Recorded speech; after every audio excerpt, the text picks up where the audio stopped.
Yes, twongeye kubahereza ikaze kuri UR Update TV nk'ibisanzwe ngira ngo aba ari update pa update tuba tugiye kubagezaho amakuru abagezweho ako kanya cyane cyane muri University of Rwanda. Ngira ngo nkuko mubibona abantu banje bagiye gutangira umwaka wa mbere muri kaminuza y'u Rwanda nyuma y'igihe kitari gito bamutegereje resulta zanyu za admission.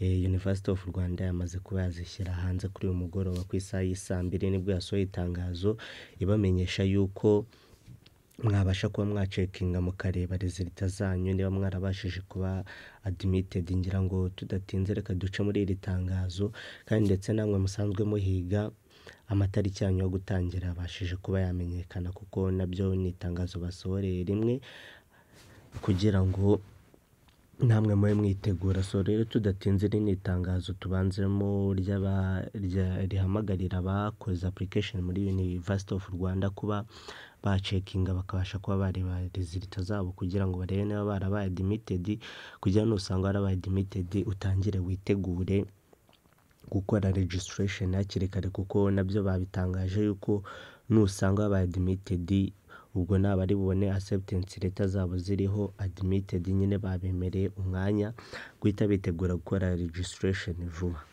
So rero iri tangazo n'ubundi turiciyemo gake ngira ngo murabibona na announcement regarding the release of admission result for the academic year 2025-2026 to the undergraduate academic program.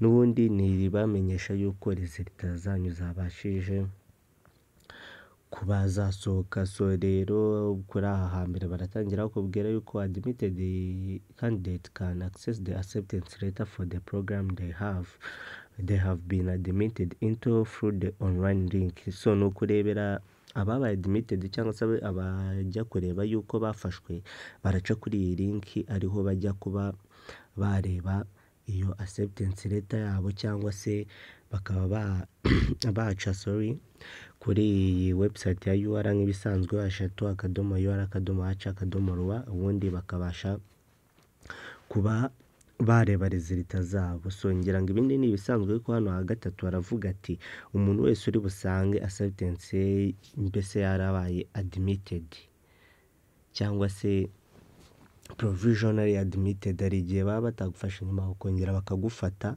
arasabwa ko guhera ku itariki ya 15 September, ndakeka zanarenze kugera kuri 15 October, agomba kuba yamaze kuba yakora registration, kuko utazayikora azabura umwanya, kuko registration muri UR niyo igena kuri umunyeshuri wa kaminuza. So ndagira ngo mwihutire no guhita mukora registration kuko 15 zararenze, ariko iminsi iracyahari.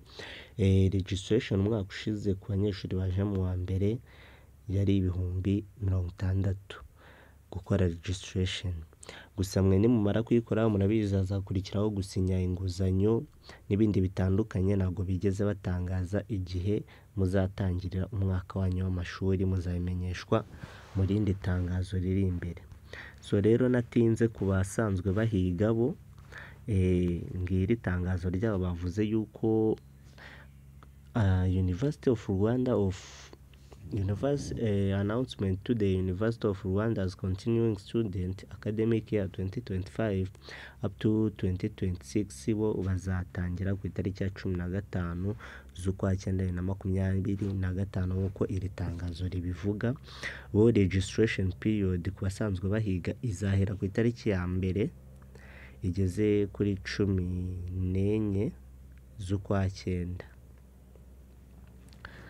Nibwo bo bazatangira registration uhereye ku itariki ya mbere kugera ku itariki 14 z'ukwa 9 mbere yuko ishuri ritangira. Nabo bakavuga ko uzaba atarakoze registration atazabasha kuba yakiga, nyine birumvikana ko naba ari umunyeshuri. Hano no bongeye badusubiramo yuko ati the university also inform all new students year 1, ubwo nagiye gutangira umwaka wa mbere uyu mwaka, ko itangazo ribahamagarira gutangira bazabimenyeshwa mu gihe kiri imbere. So ngira ngo byari ayo makuru y'ingenzi abantu benshi bari bategereje ahari. Hano ho twari twibeshye, itanga registration ku bantu bagize bagiye gutangira mu mwaka wa mbere bo izatangira ku itariki ya 15 z'ukwa cyenda igere kuri 15 z'ukwa cumi. Twe twari tuvuga ko 15 ubwo z'ukwa munani kugera 15 z'ukwa cyenda, ariko ni 15 z'ukwa cyenda kugera kuri 15 z'ukwa cumi. Ubwo urumva bo baracyafite igihe kinini, bazatangira mu kwa cumi birumvikana, kuko niya registration zageza muri 15 z'ukwa cumi, prediction bishatse kuvuga yuko hafi ni ugutangira mu kwa cumi. So ngira ngo ni amakuru yari ahari. Ugize ikibazo cyangwa ikindi cyifuzo watwandikira muri komenti.